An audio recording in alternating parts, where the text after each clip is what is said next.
But here we are. For quite some time, we have been compiling a lot of stories to do with saving the next generation, what we call screen times. And today with us is Reverend Patrick Kamara from St. John and Loom Church of Uganda and Zambia, and we are talking about raising an upright child in the digital era. We want to get a deeper interaction with this as a parent.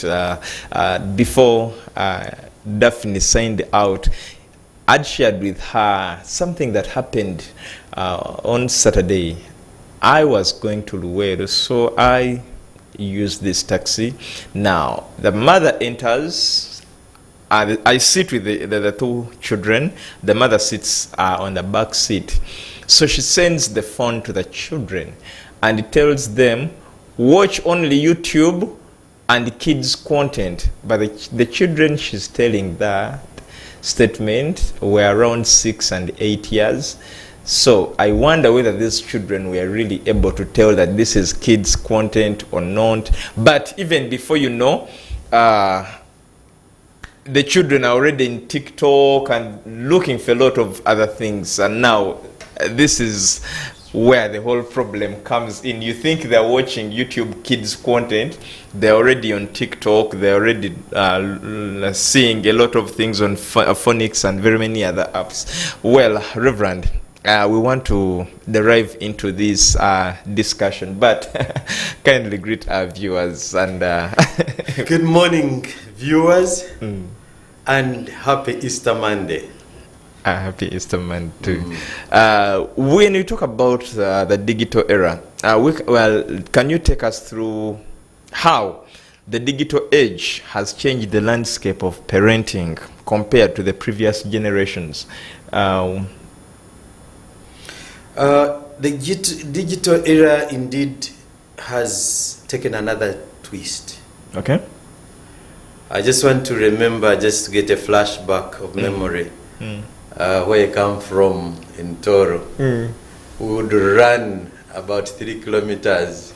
Others would run 20 kilometers to come and see where the post office is. Either to pick a letter or to target a phone call that will be going somewhere. And then they tell you on the way that, the tree at Mubende or Masaka, which links up, fell down and so you cannot call.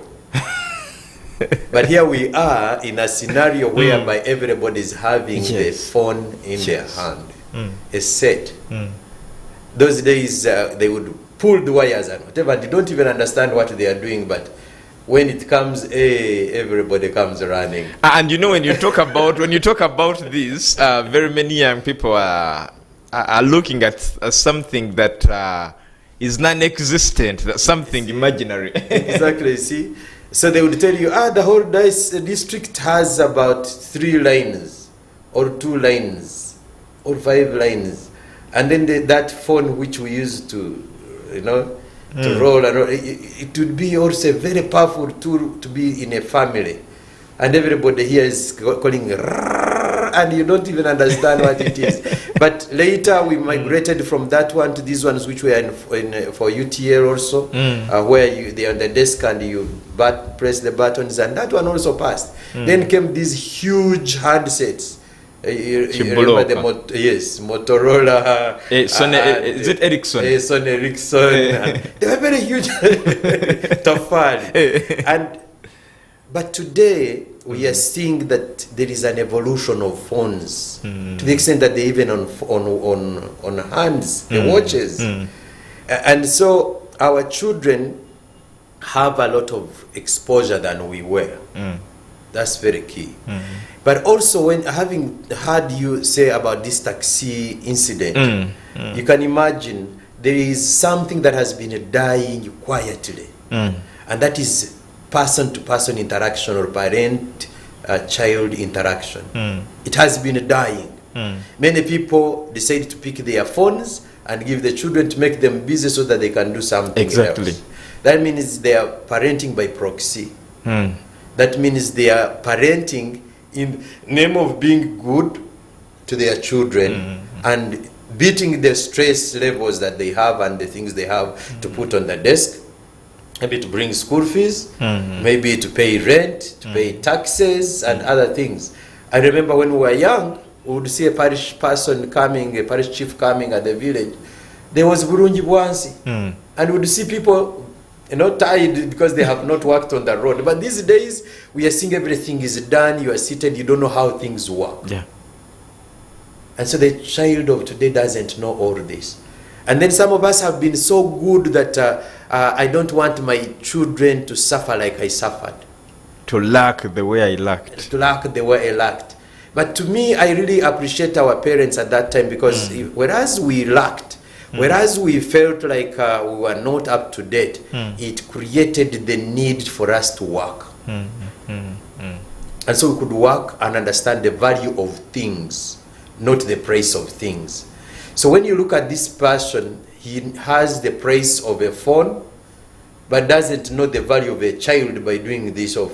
And says, now the child is not settled, is not concentrating, let me give him a phone and occupy him. So now you're exposing your child to talk to so many other people whom you wouldn't want you actually even to be your maids or even to take care of your child. You don't have an idea.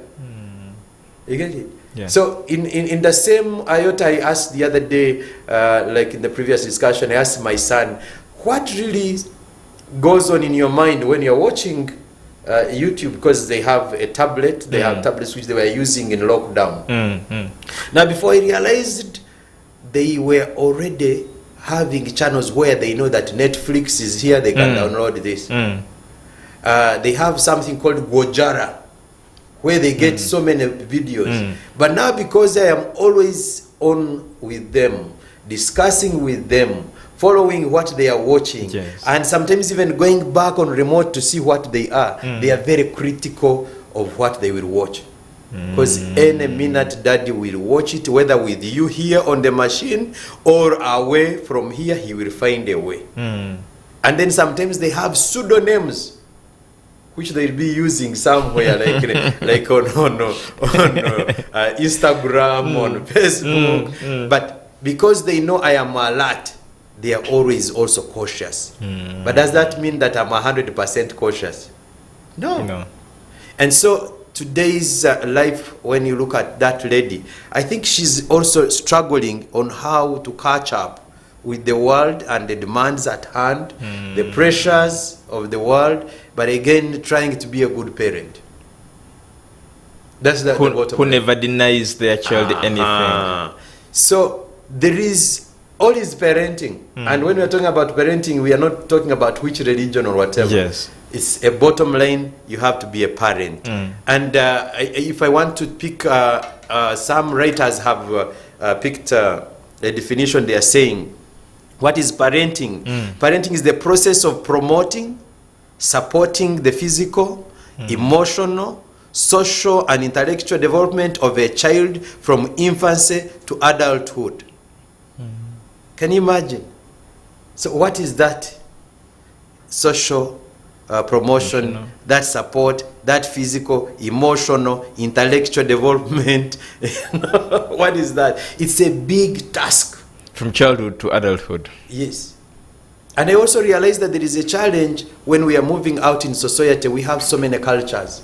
Yeah. Every faith has its culture. Exactly. Every family has its culture. Yes. Every individual has a culture. Every school has a culture. Every company has a culture. So you're going to see children who are growing and getting a lot of cultural shocks. I've had our children say, okay. And so the moment I hear the word okay, I know that there is some shock. There's something they are discovering. The facial expression and the tone of the word. Exactly. It's not just okay. It's okay. So they are learning something. Accompanied by a gesture. Exactly. And then one of them has a tendency of saying, oh, this is random. So I listen and I try to get involved in their lives. But what I must say is that I'm happy with that parent. One, she is involved in the life of a child.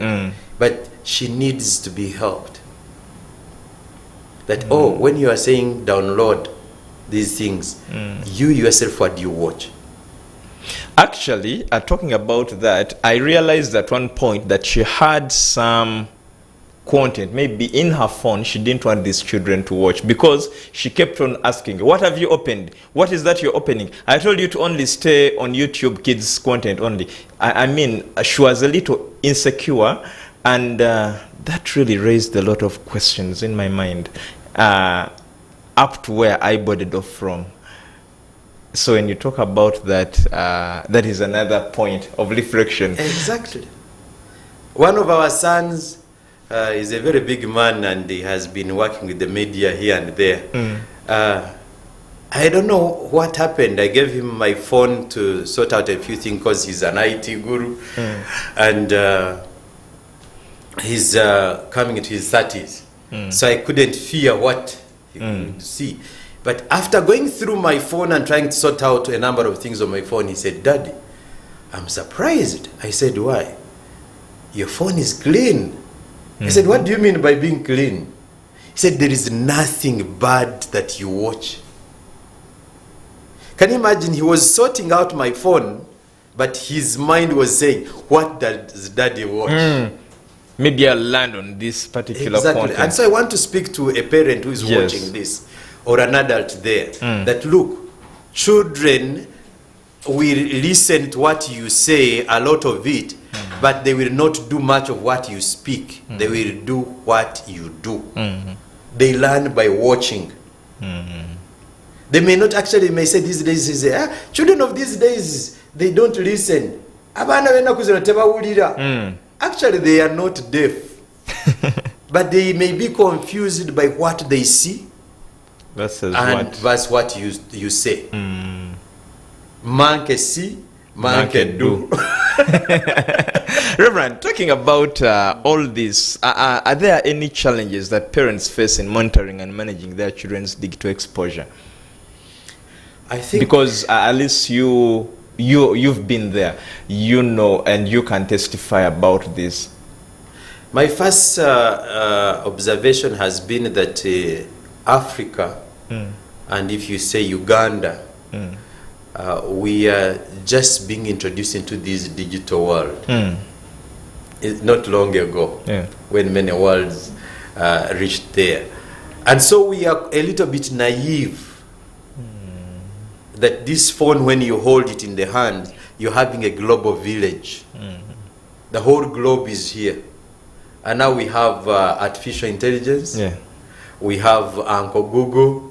We had Yahoo. We had Binge. And some of the people don't even understand some of those things. I'd like to thank God that about in the early 90s, I was introduced into IT. Whereas I grew up in the village, but when I came to the city, I started being around areas of IT. And that was one of the first course I did in the city, was to do with, there was no mouse. There was a keyboard and the huge CRT. And so you run // this dot what, and that introduced me to a world that I didn't know. But I realized that there are very many parents who don't know these things. And then others went to school for purposes of passing exams only, not practical application. And so today I can say, at least I'm a little bit literate in terms of ICT. I can say a little bit, because at least I can troubleshoot things with my children or our children. When I'm seeing our children doing, there is what they call computer programming or C programming. You see the things, how they are being put for you. You see a word, but they tabulate them into that programming language. And it's not an easy thing. And then they tell you, Daddy, this website is unsecure. Where we are getting information from, anything can happen. Maybe somebody has put something to hack us. They will tell you that. They can teach you a number of things. But you see, on the day-to-day phones, people are forwarding things. there is a scholarship, president is doing this, this bank is doing this, back. Family TV is giving away this, Coca-Cola is giving away, and people are just forwarding this speech information, and that's why many phones are hacked. And remember, people have kept their pins for their banks, they have kept a number of things in here, but parents are completely naive. At times you find them even fighting in a bank, quarreling, but they are the ones who exposed themselves to a bank. I mean, to a hacker. So parents need to have that literacy on this ICT. Much as we go on safe screens, I think I call upon both religious leaders, the media houses, the writers, the psychologists. I belong to Uganda Counselors Association as a counselor or a professional counselor. So we have all counselors of all walks of life. We need to come out to the society. And people have a negative thinking about counselors. They think, this stranger, how am I going to talk to them about my own family, my own How do I open up to this person I'm just meeting? Exactly. So the price of you being exposed to the counselor is cheaper than letting your child be exposed to YouTube, to Google, to other things that you don't understand at all. So that's very, very key. And I looked at the government of Uganda. It has policies for orphans, for street children, for youth, for children, for every category. But these policies are not known even in the media houses, maybe. They're not known to in the communities. We have many community psychologists. We have many social workers.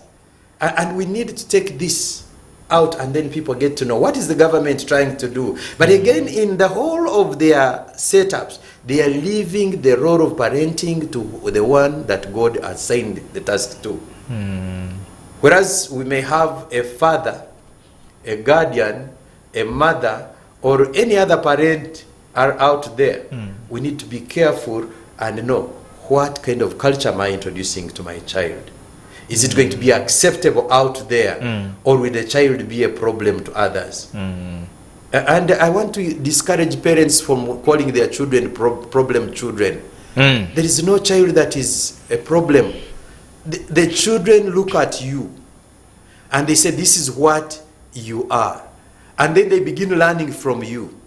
And then when there's a society out there, they begin behaving like you. Because they are proud of you, their father, their mother. And so what about so chances are that they're only imitating what you do. Exactly. They're reproducing, they are bearing fruits. Exactly. That's very, very important. Okay. So talking about all this that we are talking about, you've talked about parents balancing. Now, how can the parents strike a balance between allowing their children to benefit from the technology, but also protecting them from its potential harms? Because there is something you talked about today. There is a lot. You realize that very many parents don't even know their children have set passwords in their phones. In the previous interview talked about that. So it is the child who knows all the passwords, so they know which app where they keep their own content, and so that you cannot access it, and they know where what you can use as a parent. Because you realize that today very many parents have smartphones, if I can put like have smartphones specifically for WhatsApp and calling, and they don't know anything else that a phone can do beyond that. So how can parents strike really a balance in one, allowing their children to benefit from the technology, the various technology that is available, but also protecting them from its potential harms? It's a very important question that you're asking, and very tricky, and I am not a master at that, but I think it is going to take a process. Okay. It's going to take a process. Like I said, that there has been evolution of technology. Now you're at home and you all want to watch something. And then the child comes up and say, Daddy, I think this one we can do Bluetooth on the TV. Now, for you, you don't even have that in mind. And then they come up and they want to watch with you. Remember, you want to interact with them. Because there is nothing that is so important in parenting like you taking time and bond with your children. By bonding with them, you need to play with them. And when you're playing with them, you want to let them lead. So now, as they lead, then you begin guiding them on what they are doing. So now they have come, they want to watch with you, and they are putting something on there. So this child, as they are putting in password, this one is on this channel, this is on this channel, this one is on this channel, and you remember that, oh, we needed to watch this one. They tell you, that one is on this channel. Some of them will say, but no, these people know everything. But actually remember that when you left in the morning and you went to work, your children were on the screen being parented by a screen. So because of that, I would like to suggest to parents that whereas we are busy, this busy syndrome, we need to find activities that will involve our children to be busy. When we were young, we would tell our father that I would like, God bless him, he died. We would tell him we want to go to Kampala. You know, in the village, they tell you we are going to Kampala and you're so excited. Then they give you a huge chunk of the banana plantation or even the coffee plantation for you to dig. And we never lacked food. So you go to dig and you don't have time to idle around. Then from there you're saying, oh, I'm running to water the cows. Because the activities, you are not lacking what to do. Yes, I can imagine the challenges in the city now. They are not cows which we grew up looking after, but there could be other activities that will engage this child. Engage them in the chore, in the house, in the washing, the laying of their beds. Some projects, start some projects. If they tell you that, oh, they have given us this project at school, start something, get all the necessary things and give them what to do and the timelines and whatsoever. They can go even actually, some of them say, Daddy, I saw something like this on the YouTube. Go with them on what kind of YouTube. That's one. Two, when parents are buying phones, kind of like you go to the banks. I don't think that all the children know your bank accounts, that they know your pins of how to get money on the phone. I don't think so. Apart from a few who have even given their passwords of mobile money. I think it's very important, like we open bank accounts and have our bank pins and bank accounts. Let us also learn how to lock our phones if our heads are not clean. There is something you talked about, Reverend, that parents should engage these children in productive activities. Now, I look at a situation today where, for instance, right now, children are back. There is now a new curriculum where parents have been convinced that children need phones or they need laptops or iPads. So they are at home, maybe they came with some work to research about. Now the child is in their bedroom on the laptop or on the phone or on the iPad, and the parent has instructed a maid to take for them breakfast in their in their bedroom because they are busy. They are carrying on an activity. And the child is there alone doing whatever they are doing and no one is there to monitor. And this is becoming more and more common even as we continue, even as life moves on. You realize that now parents think that if I buy for my child a laptop, then I've given them something that will keep them busy, not knowing that they're adding on the problem. You're saving them from using, they even buy for them data. So a child buys for their child 25 GB. After 2 days, they'll ask for more data. They have not questioned, where did the other data go? How did you use it? How did you spend it? Now, how are we going to deal with that? First of all, it's a complicated situation. Remember, these children don't want to see that you are fuming. Because when you fume, they begin learning how you fume. And then they know how long you take with your fuming. Then they will also learn to know when you are fuming, are you throwing them out, or it's just for a small while and it will be over. Children have serious politics. They listen, they watch you, they see the actions you do, they see how you overreact, how you cool down, and then they master you. Then they begin to see what do you do at the end of the day. So what I want to encourage parents to do is this. Whereas these laptops are good, the phones are good to bringing them in their homes, and now those of us who are living in the city, we have fiber cables, and everywhere there's Wi-Fi, Yes. there is hotspots and whatever. And children know all these things and they are reading. I think we need now to join hands. Apart from praying, can we begin walking the scriptures? Can we begin? You see, many people are very good expositors. You put on the pulpit, oh my goodness, everybody say, oh, that's a great preacher. But how do they break this information down with their children, with their spouses, with their neighbors? That's very important. Identify neighborhood friends and then begin impacting them as they impact your child. Have time to involve yourself in their lives. Do a lot of things together with them. Now, for me, I thank God that yes, the children are growing because our last born is big now, is 14 years. But I want to tell you, I don't want to hear this business of maids or what. Because I mean, I'm paying a maid for years for the maid to let my child not to learn to do work. They can't even prepare for themselves a meal, and you say you're paying somebody.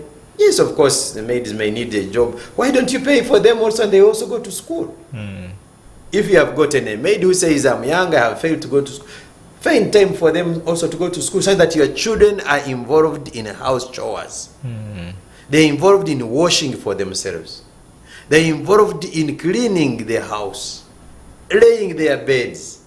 Basic things, let them learn. That will keep them busy and on their toes to learn. And then there is an issue of playing. By the way, parents, for us in Kampala, we have a challenge. Those of us who don't have where children can play. Parents find time and take children to go and play. It's through those playing activities or soccer or whatever, or playing with toys, that when children will learn to manage certain things. Every game has lessons. Find games that have lessons, involve them, let them play and stimulate their minds and their brains. They see how to juggle with others, how to solve problems when they knock their colleagues. Don't intervene very fast. First leave them to, and when they are going to flex muscles, then come in and bring peace. But let them learn to solve problems. I really thank God that through experience, I have managed to see my children learn to solve problems that I couldn't even imagine how to solve them. For us, we were caged as we were growing into work, and indeed we grew up working, but we are not given chances of too much interactions. However, our parents would take us from one family to the other, and then those ones are our uncles, those are our aunties, these are our cousins and nieces and whatever, so that they don't live in isolation. And now the effect of caging them and keeping them around on phones and whatever has also caused mental breakdowns. So mental health everywhere is a serious problem. Our children do not have interactive forums. They watch something where somebody got challenged and committed suicide. So when they get a problem also, that's the same solution, because that's the person they have interacted with. Now, for me, I'm very happy if we can go to church, you can take them to families which you trust, and then even other families learn from you. And now, like as clergy, I just want to encourage every clergy that our children are models. Wherever they are, what they are putting on, how they behave.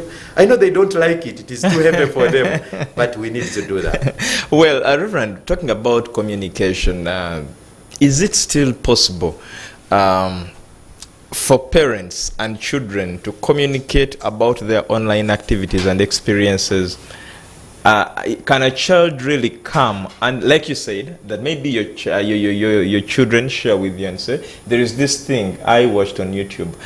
Do you think that it is something so easy in this era that a child can freely share with their parents? And if it is not, how can parents foster this open communication? The answer is yes, it can happen. Okay. For those of you who are feeling like the moment you feel your fingers aching to have a smartphone, please let your brain also ache to know how to deal with your smartphone with your children.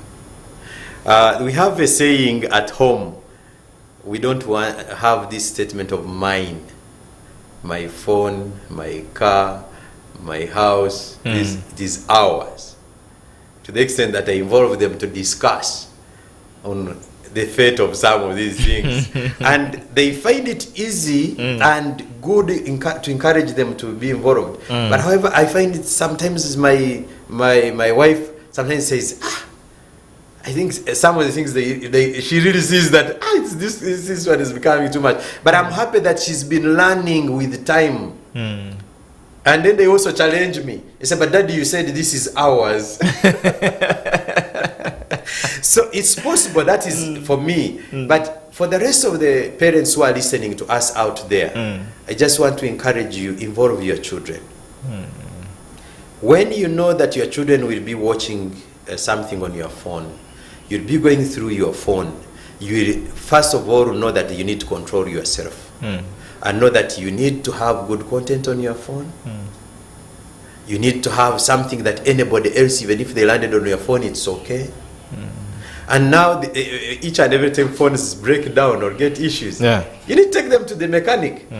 That's where people begin or derive the power to respect you or to disrespect you.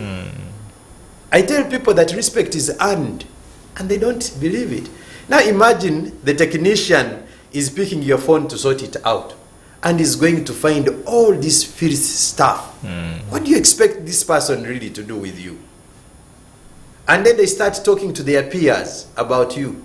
So as you are passing, you are doing their mouth. Or your musamba. Or your mubanda. You know, because of what they see. You know? But when they find everything is good, and you know, they ask you your password, genuinely, of course, after you remove it and whatever after they have, but they are watching. Now the same applies to your children. For me, I can say I'm fortunate but also unfortunate. Fortunate in the sense that I am a counselor that counsels everybody of every walk of life, and our children know it. People who are very clean in their mind, people who are not clean. I talk to all of them. And then I introduce some of them to our children after I have seen the way they walk. But guess what? The fortunate part of it I have is that all the children are doing IT, most of them, as their basic foundations. All of them, at least every child must do a 2-year course, basic in ICT, before they do something else. Because I am happy with soft skills and hands-on and whatever. When a child is growing, it should be able to survive. But these children have put us on toes to know what we put in phones. You know, the phone is very interesting. You can go and check what you have been watching for a long time, even in the search engine, and tell you that the last 1 month, these are the websites you have visited. And they will watch them, and you are trying to teach them. But now for those of us like now, the one you are talking about, I like to encourage us. Yes, there is a lot of Nigeria. Please be cautious. Check what you watch. Some of us, the way we look, it's because of what we eat in terms of food. But likewise, our behaviors and characters are shaped by nature, nurture, and environment. So those shapes us seriously. If I met you putting on like that on the street, I will suspect, is this a TV presenter? A journalist has a different look from a normal TV presenter. Exactly. And when I look at a bank, I will easily tell the way they are, the uniform, the culture, the way they walk, the way they talk, you know, and the art to listen.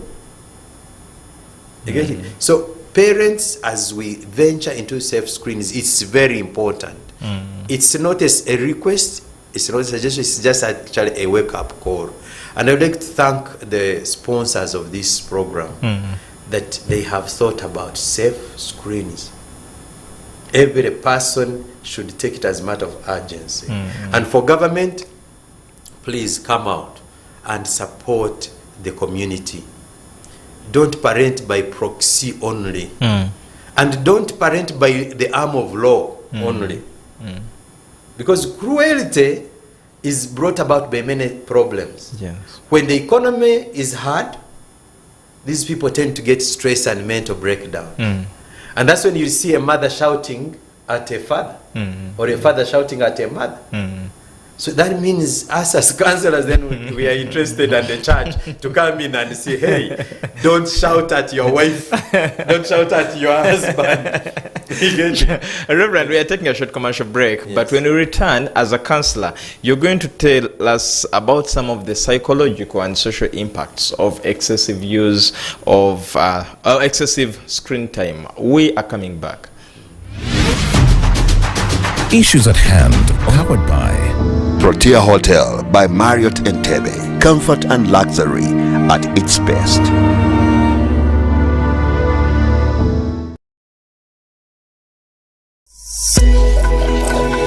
Family TV, enriching lives.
Family TV, enriching lives.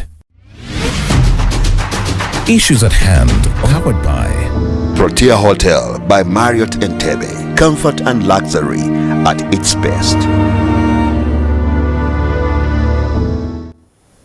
Someone would ask, is it really possible in this era to raise an upright child? The answer is yes. And the other question would be how. That is what we are talking about this morning in Issues at Hand. Now, we are with Reverend Patrick Kamara from St. Janan Loom Church of Uganda. He's a counselor, a professional counselor, but also he's passionate about parenting. Today, we are talking about raising upright children in this digital era. Of course, very many parents say it is very hard to control, especially phones and TVs. Actually, some parents have even given up on remotes. They say, this is your remote. So the child decides what the parents should watch at home. If a child wants to watch cartoon, that's what they will all watch. If whatever child wants to watch is what they'll watch. And this is really absurd as per se. Now, talking about screen time, of course, we are compiling a number of things, including TVs, phones, laptops, and computers, and all that. But, Reverend, what are some of the psychological and social impacts of excessive screen time, especially on children?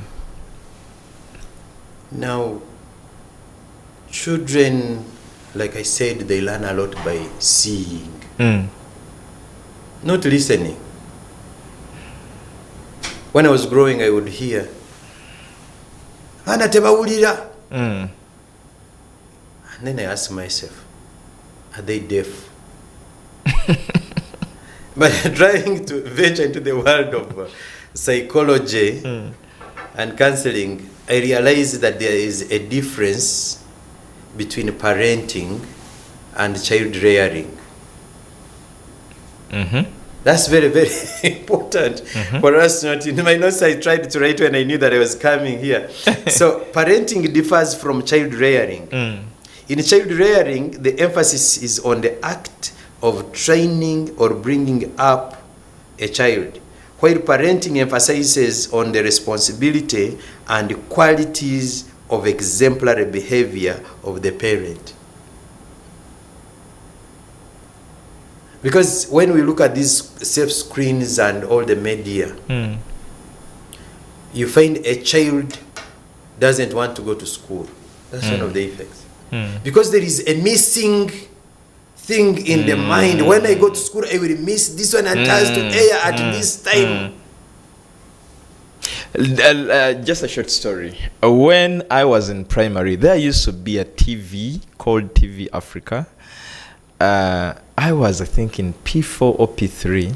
But TV Africa used to have a soap called Passions at 1 p.m. So what happens is, while we are out for lunch, I was at St. Peter's Primary. Now, we used to go through the playground of secondary, and you escape up to home to watch Passions. And you leave home around 10 minutes to 2. You run back to school. You've not eaten lunch because you were watching Passions. And I realized it wasn't only me. Almost half of the class, those who were in the scholars, were doing the same thing. And this had become part of us. But we also have parents or people, old people, who they rather use a border to rush and watch some particular soap on TV or what. Now, that's it. So there is that syndrome that comes of missing something. It's the same sickness that many of us, the adults, are suffering from with WhatsApp and Instagram, missing a text, missing something. And if somebody is in jam driving, but actually is on WhatsApp. Because there is now that addiction that has come in of missing a text, missing something. And so many people are suffering from that missing a text, missing something tendency. Two, they develop divided attention. They are in class, they are supposed to do something, but again, they know that there is a screen in school. And I don't know how God is going to help us with the schools. You find schools with TVs. Yeah. And the dishes. And when they are advertising, they are telling us We even as have parents, DSTV. yes, that we even have DSTV. So who regulates what is on that DSTV? Do they give us a list of what they watch? How about these media houses which are selling the decoders? Oh my goodness, I thank them for customer care. But they've been calling me. Is this Mr. Patrick? And I wonder whether Patrick is supposed to be a Mr. Anyway, that's for another day. And I say, yes. And they say, you have not updated, subscribed to your Go TV. Then after this one, then this one is on Star Times. This one is, and I'm like, we are sorry, children are in books. Children are revising. Oh, but we have a product for you. When you, instead of this much, you pay half. You know, enticement.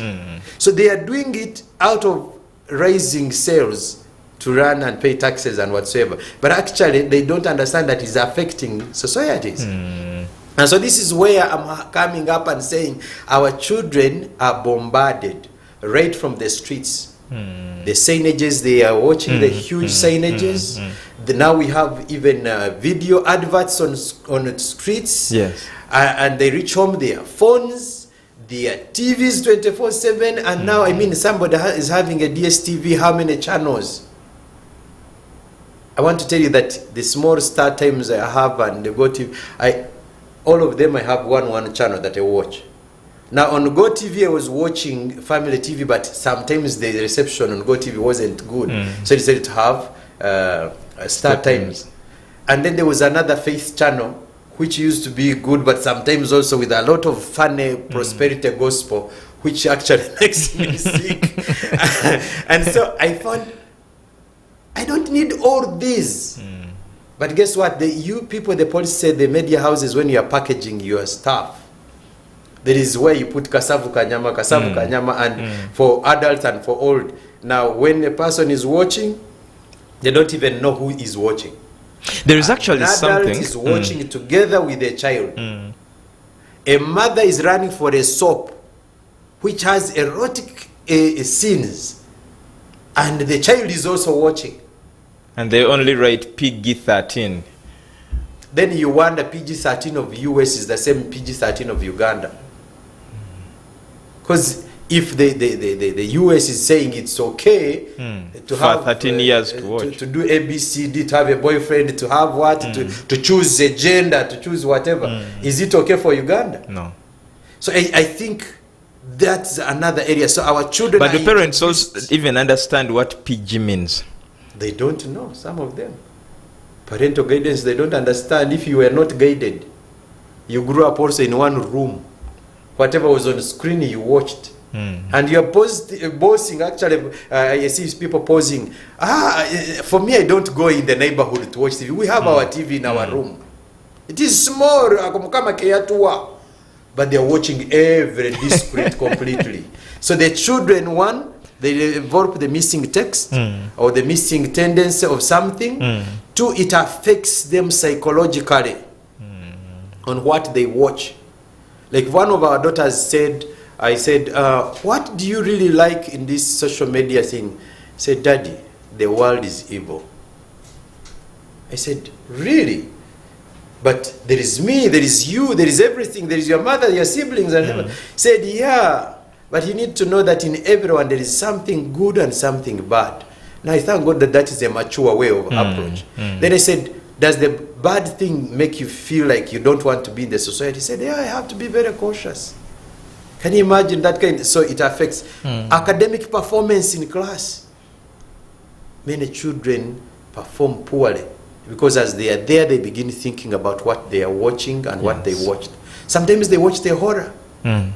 Sometimes they watched a child who made a statement that is going to commit suicide because mom and dad was not present for them.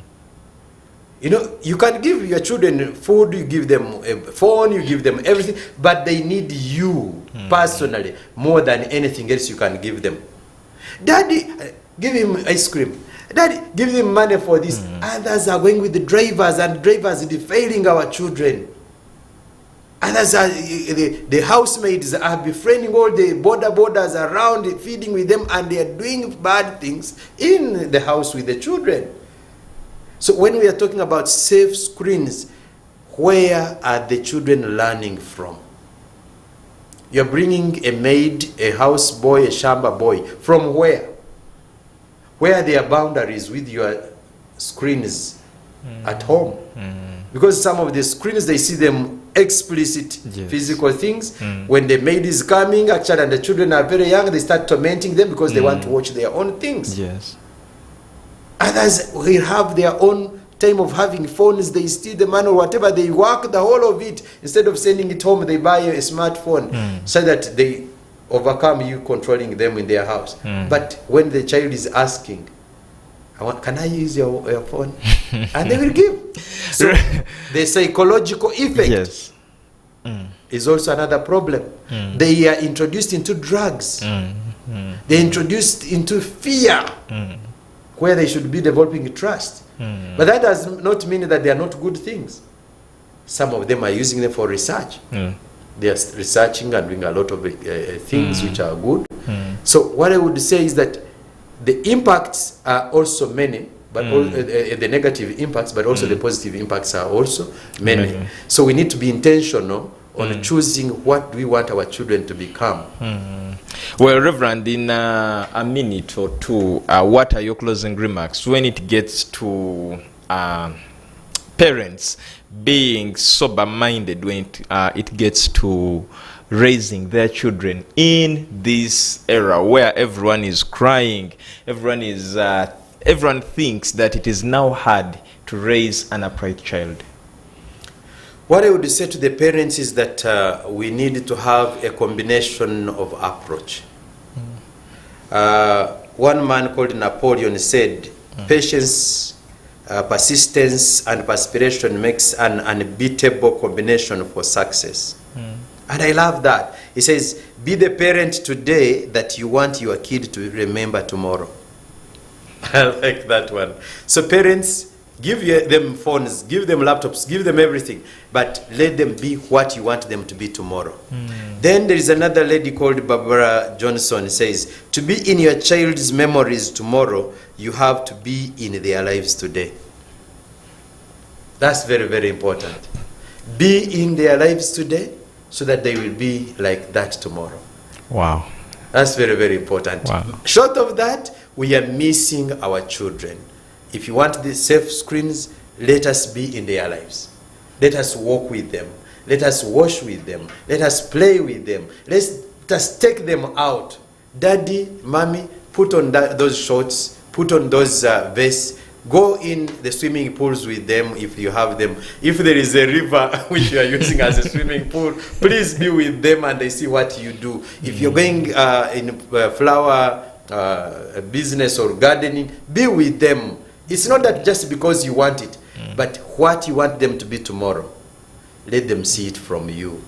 And then when they ask them, where did you learn that from? They say, from daddy, from mommy. Mothers, you have done squarely well, somehow, though Kampala errands has also brought problems. You have neglected your role to maids.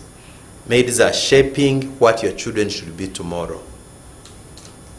Thank you so much, Reverend, and thank you so much to you, our viewer. We shall continue with very many talks when it gets to creating safer screens for our children. Now, we've come to the end of Issues at Hand. Issues at Hand was brought to you by Protea Hotel, by Marriott Entebbe. Comfort and luxury at its best. Are you looking for where to go with your child for swimming or to play with them? Protea Hotel has the answer for you. Yeah, you can spend your Easter Monday there. From the entire team, Umza, Norman, Daphne, who we started with in the morning, and Reverend, who has taken us through this hour of Issues at Hand. It's a happy new month. We meet again tomorrow. Issues at Hand, powered by Protea Hotel by Marriott Entebbe. Comfort